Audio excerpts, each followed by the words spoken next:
Everyone, I'm in my office where I do most of my image and video editing. Now there's a really important piece that you've got to get under control before you can do that image editing, and that is you got to have your monitor calibrated. If you're not doing that, everything you do is going to be a guess. It's a really critical first step, so we need to cover that first. Now to do that, I've actually got two pieces of hardware and software here with me, both from X-Rite. I've got the ColorMunki Display, and then right behind me over there, I've got the i1 Display Pro. Similar pieces of hardware, very different software that runs them. That's the primary difference, and which one you choose is going to be based on how much information you want. If your primary concern is just getting it right and you don't want to know anything else, the ColorMunki Display will take care of that. It will make sure that your monitor is displaying your image to the best of its ability without too much input on your part.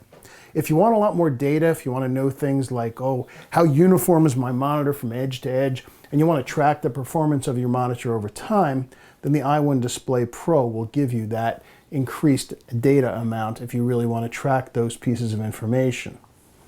Now, I'm just going to do a basic demonstration of these two systems. If you'd like to see them done step by step in full detail, we'll include a link where you can go look at that. I just want to give you kind of an overview and show you how important it is. Because remember, if you don't have your monitor correct, then how can you possibly do an edit? This thing is where you're making all your editing decisions. It's got to be right. It's your window to your world. If you're correcting color and tone, and that thing isn't showing you the color correct and the contrast is off, well then it's just a complete guesswork. We don't want to guess. We don't want to waste time. We don't want any surprises. We want to know. And that's what these things will do. Incredibly simple to use, yet incredibly powerful and incredibly important. So let's go through the process. I'll give you first an overview of the ColorMunki Display. Then we'll take a look and see some of the software differences that you get when you use the i1 Display Pro. Once we have our monitors profiled, then I'll show you the process through both Lightroom and Photoshop, how you can prepare a file so that when you send it out to a lab, you know that what you get back is going to look like it does on this screen. Not a lot to ask for, right? But something that gives people a lot of trouble. So let's go through the monitor profiling process, then we'll jump into both softwares and go over soft proofing and preparing a file that you can then send out to your lab and be ensured that what comes back to you looks like it did on the monitor. Sounds easy, doesn't it? Let's make it happen.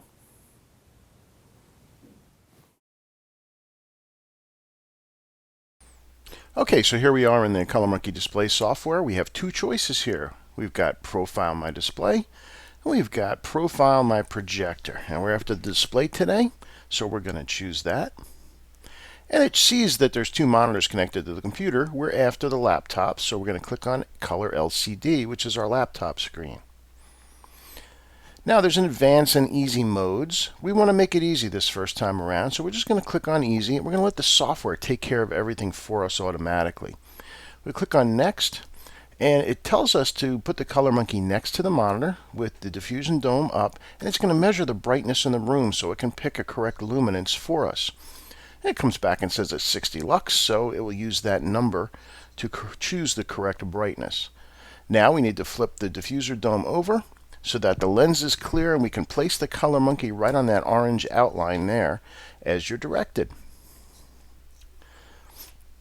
Once that's in place, you just click on next, and then the software will take over. Now the first thing it's going to do is it's going to adjust the brightness and contrast, and then after that it's done, it's going to go through a whole series of color patches. Now this is going to take 5 minutes or so, so we're not going to sit here and watch that. So we're going to do a little bit of, say a little bit of time lapse and speed things up so we can cut to the end when we actually get to see the final results. So now that the profile is created, I like to give it a name. I like to give it something that makes a little more sense to me. So since this was for my MacBook, I will rename it. I'll just call it the MacBook. And I typically like to add the date into the name just for my own reference so that I know when that particular profile was created. Since I don't have the reminder turned on, this lets me go back and check periodically to see, well, it's time to do a new profile. Click on Save, and then that automatically gets generated and put to use. You don't have to do anything else. It's automatically loaded in and applied. You do have an option to be reminded. I choose not to do that. But you can, if you choose that. You have a choice of 1, 2, 3, or 4 weeks. And click on Next. And you have the opportunity to see certain images that are provided for you both before and after. And you can see in the after, we've got much better color. We've got neutral grays. We've got a little more saturation. It just looks a lot better. Same thing here is another image. You can see we've got the warmth of the image back. And now we've got a display that is much more accurate than it was before. Now we did choose to enable ambient monitoring, and what that is that the ColorMunki display will stay connected to your computer, place it alongside your computer, and it will measure the light through the course of the day. This is handy if you're in a room that's got windows nearby that may be shining on your computer. If the light were to change through the course of the day above a certain amount, the software will automatically go in and adjust the luminance of your display to counteract those light changes. And to do that, you just simply put the diffuser over the lens on the ColorMunki display, place it next to your computer, and you're good to go. So click on Finish, and that brings us back to the main menu, and now you can go into your software and do your edits. So here we are back at the main screen. Oh, but you know what? As long as we're here, let's check one other thing. I just want to show you what you can do when you want to see the advanced options. So if we choose Advanced, what it allows you to do is to make some more decisions on your own. Now there is a white point choice here. I highly recommend you stick with D65. Don't go messing around with the other ones. However, white lumens or white brightness is something you may want to adjust. Now 120 is a default, and my personal recommendation is I don't like to go above that. For a laptop, 100 is good. If you're working in a dim room, 80 is even better. At 80 you've got the best detail in your shadows and detail in your highlights. 120 is a nice compromise, however, and it is a good starting point. Now ambient light smart control we have already seen. We just did that in the easy mode. However, there's one other thing here called flare correct, which to me again is kind of a way of adjusting for contrast or glare on a glossy screen. So if you click on that, you have to go through one more operation. Now this screen will come up again after you've already done your measure ambient light and after it's gone through the entire series of colors to create the profile. But what you do is you are going to hold the device away from the screen by about 12 inches or so. And what that's going to do is it's going to measure the flare or the glare that's on the screen and determine if an adjustment needs to be made to the contrast to counteract that glare. So click on the measure button and it makes the screen go black. And now you're holding the device about a foot away from the screen. It's going to measure to see how much reflectance or flare or glare, whichever word you like, it sees coming off the screen. And if it sees enough amount, it's going to tell you it's going to make an adjustment. So you can see the measurement's complete. It detected flare. It will then go ahead and make an adjustment to the profile, possibly a contrast boost, possibly a brightness change to counteract that reflection that's coming off the screen. So once again, I'm going to give it a name. I'll tell it this time that it was corrected for flare, and click on Save when we're done. And now we'll have, again, a profile where we took advantage of some of the advanced options in the software. Once it's done, we're back to the main screen. We can then quit the software. The profile has been loaded and has been applied, and now we can get into software and do our edits. Just to give you a little bit better idea as to what the difference between the ColorMunki Display and the i1 Display Pro, the i1 Display Pro uses a software called i1 Profiler. So there is a basic and an advanced mode, and basic is very similar to how the ColorMunki Display works. We're going to go in advanced and take a look at some of the cool options, such as the ability to do more color patches when you're doing your profiling. You also have the ability to measure different areas on the screen to check for uniformity from edge to edge. And lastly, you can get trending information. So if you want to see how your display is doing over time, it will do that for you as well, which is a good indicator if it might be getting time to replace your monitor. Now we've got two monitors here, so we're going to choose the AZO, the CG222. So when you click on Next, you're brought to the screen where we see the color patches that are going to be used. Now here's one of the main differences. You get to choose more patches. So we can go to Medium or even a large patch set, which throws a lot more colors up on the screen to be measured. The advantage of this is that the more colors you have, the more accurate your profile is going to be. And we're going to split the difference for time's sake. We're going to choose Medium. And a couple other options you have here. You have the ability to load in colors from the Pantone library, you also have the ability to load in colors from an image. So I load in this image of the lighthouse, and you see it's given us a grid of colors that it hasn't seen before in the patch set we've already started with. So I have the option to add these colors to the colors that will be sent up to the screen to be measured. Now, this does not make the profile specific to that image. It's just giving it more detailed data about very specific colors. And in this case, it can help with this particular image because now it knows what these colors are supposed to look like. We do want automatic display control on. We want the software to take control of everything for us. And then we're going to click on Start Measurement. And just like we've seen before, we're instructed to rotate the diffuser dome and then place the device on top of the monitor. I'm going to click on Next, and then the software does its thing. It's going to adjust the brightness and contrast for us and then measure all of the different color patches that we've assigned for this particular profile. Like we've seen before, this whole process takes about 5 minutes. Do notice that we use a substantially greater number of patches. So the i1 Profiler software does make this process go a lot faster than we saw with ColorMunki Display. Again, give it a name that makes sense to you. You have a reminder you can set, again, 1, 2, 3, or 4 weeks. Create and save your profile. And just like we saw in the earlier software with the ColorMunki Display, the profile will get created, automatically applied, and put to use. So now it's time that we can go into our software and do our edits to prepare our files for printing at the lab.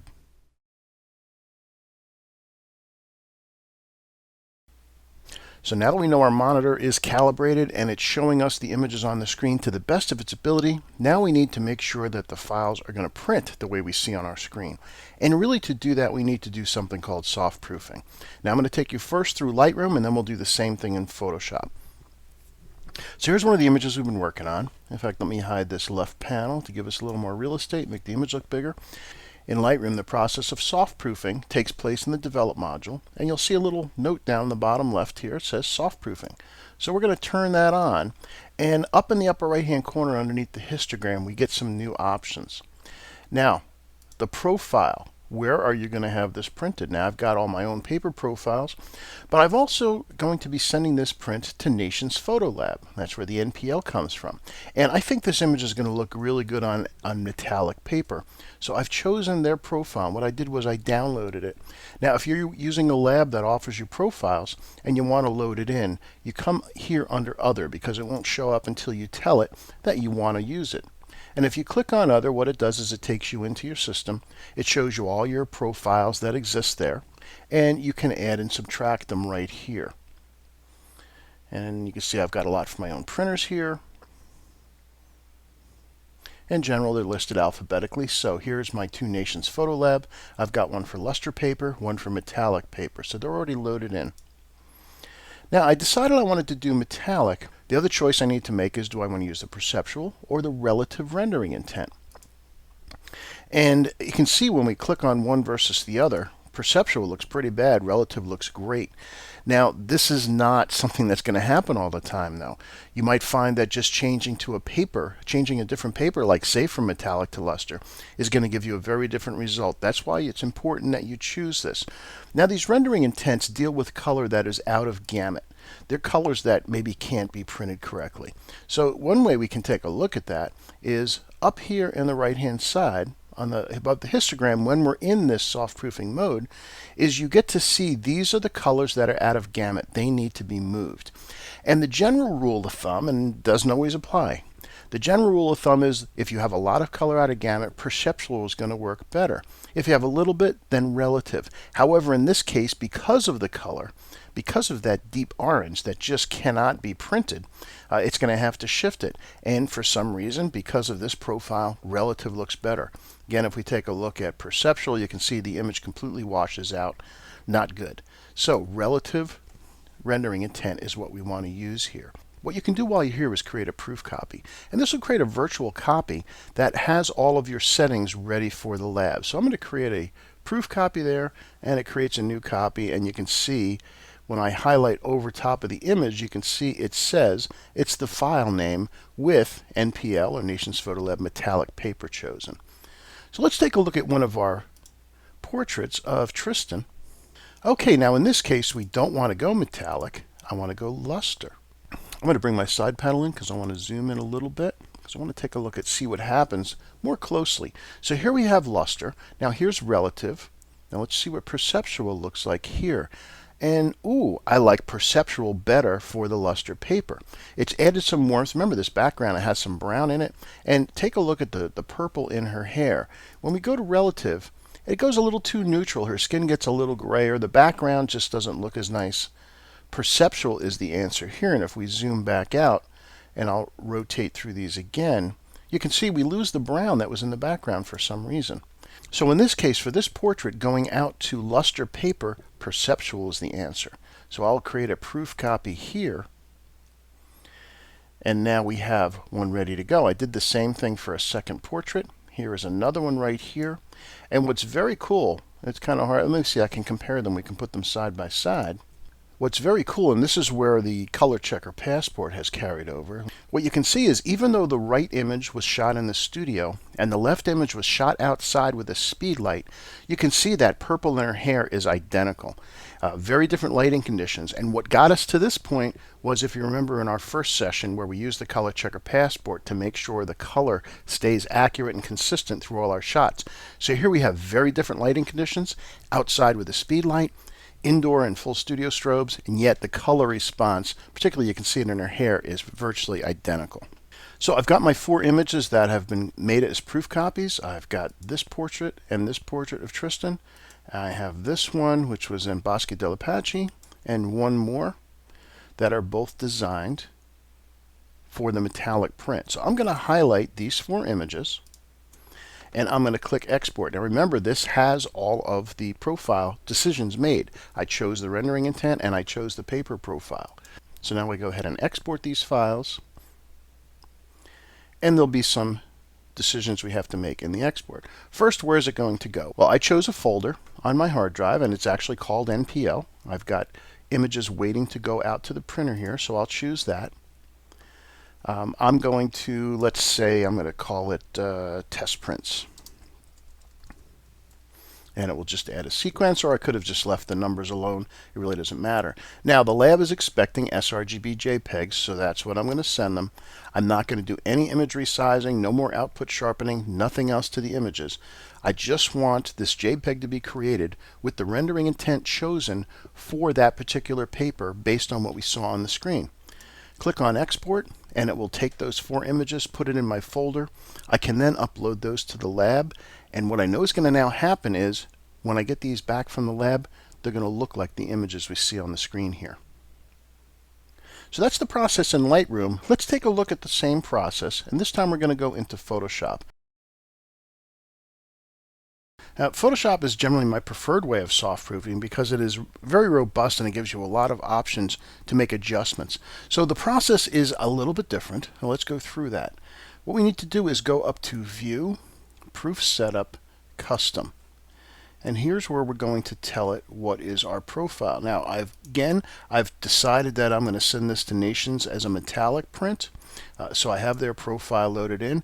And once again, let's take a look at the difference between relative colorimetric and perceptual. By the way, you do have 4 choices in Photoshop for the rendering intent: avoid, saturation, and absolute colorimetric. They have specialized uses that aren't going to apply to most photography. So if we go to perceptual, you can see perceptual lightens it up. There's some nice things about it, but it makes it too light. So let's go to relative colorimetric. And I like this better, but actually it might be a little bit too dark. But that's okay. We're going to leave it there. And while we're here, up also under View, we can turn on the gamut warning. And this will show us the colors in the image that are beyond this particular material's ability to print. And we see that parts of the sky, parts of the deep yellow just can't be printed. Now, there's nothing you can do to make this print. However, you can adjust how it prints. So if we turn the preview on and off, we can see, yeah, that right through here is going a little darker because that bright yellow can't be printed. So that's good to know. So I'm going to click on OK. And if we take a look under View, you can see the proof colors is checked. That means we are now looking at this through the profile, and we can make adjustments accordingly. So what I want to do is I want to kind of bring this lightness back that we lost from converting over to this particular proof. So let's go ahead and create a new layer. I'm going to change it to overlay. And I'm going to get a brush. I want to put it white in the foreground. And I'm going to work at about 20%. So I got 20% up in my opacity. And what I want to do is create a small swath that's a little bit lighter through here, more like we saw in the image. And I can turn this on and off.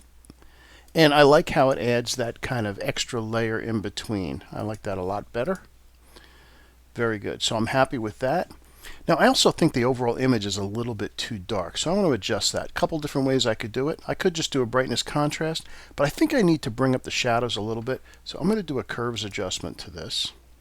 So I'll go to curves, and it's my deeper shadows here. So I'm going to add some control points. I'm going to open up the shadows just a little bit. And this brightens up the deep shadows while leaving the rest of the image alone. Yeah, I like that a lot better. So I can turn this on and off and you can see the before and after. It's now somewhere halfway in between what we saw with the perceptual and the relative colorimetric rendering. So I like this much better. We're looking at this through the proof colors. This is what our image is going to look like when we have it printed. So now I need to send this image out to my folder, and there's a couple things I need to do. First, I do need to check convert to profile. Now I don't want to convert it to the paper profile. This is one thing that will get you in trouble. Don't convert it to the paper profile. What you need to do is convert it to sRGB. So let me scroll all the way up. I've got all my profiles in my system listed here.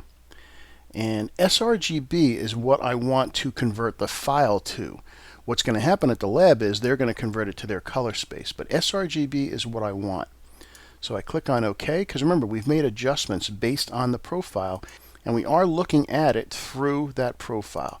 So now this is ready to go. I need to save it as a JPEG. So I'll do Save As.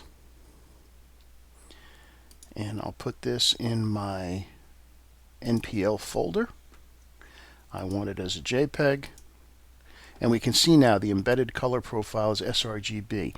Never convert your image to a paper profile, because that's going to happen when it goes out to the printer, and you're going to end up doing something called double profiling, and that is never a good thing. So we can see it's sRGB. I'm putting in the MPL file. I just click on Save. I do want it at full quality.